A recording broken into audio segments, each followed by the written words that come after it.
मित्रांनो, या वर्षीचा लालबागचा राजा पाहिला का? राजा बाप्पा बाजूला आणि अंबानी, ब्रँडिंग, डेकोरेशन पुढे. गणपतीपेक्षा जास्त चर्चा स्पॉन्सरशिपची. हे बरोबर आहे का? गणपती बाप्पा मोरया. नमस्कार मित्रांनो, कट्टा वार्तामध्ये तुमचं स्वागत आहे. घेऊन आलो आहे एकदम कणखर विषय, लालबागचा राजा, ज्याला लोक मनापासून सर्वांचा बाप्पा मानतात. नाव घेतलं की पुण्य मिळतं आणि दर्शन घेतले की मन शांती, असा त्याचा नावलौकिक. लोकांना वाटतं इथे आला म्हणजे राजा नक्कीच नवस फेडतो.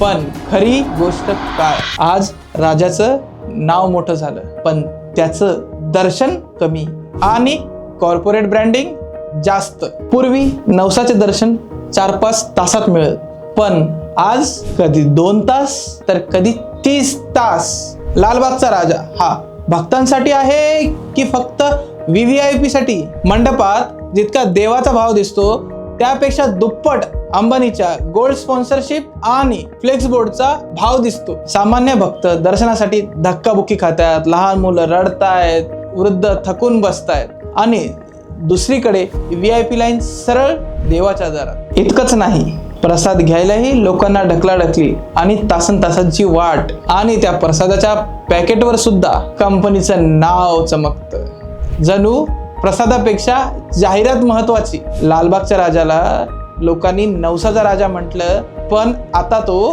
ब्रँडिंगचा राजा वाटतो. आणि गंमत बघा, लोकांनी ज्याला नवसाचा राजा म्हटलं, आज त्याचं नाव कंपनीने मार्केटिंगचा राजा बनवलं. प्रश्न असा आहे, आपण इथे बाप्पाचं दर्शन घ्यायला आलोय की कॉर्पोरेट शोरूम बघायला? मित्रांनो, लालबागचा राजा हा आपला आहे, फक्त पैसेवाल्या लोकांचा नाही. चर्चा स्पॉन्सरशिपची नाही, तर लोकांच्या भक्तीची व्हायला हवी. राजा सोन्याने मोठा नाही, तर भक्तांच्या विश्वासाने मोठा होतो. मग VIP पास, होर्डिंग, ब्रँडिंग हे सगळं बाजूला ठेवून खरं दर्शन भक्तांना सहज मिळणं हा त्यांचा हक्क नाही का? हे खरं आहे की नाही?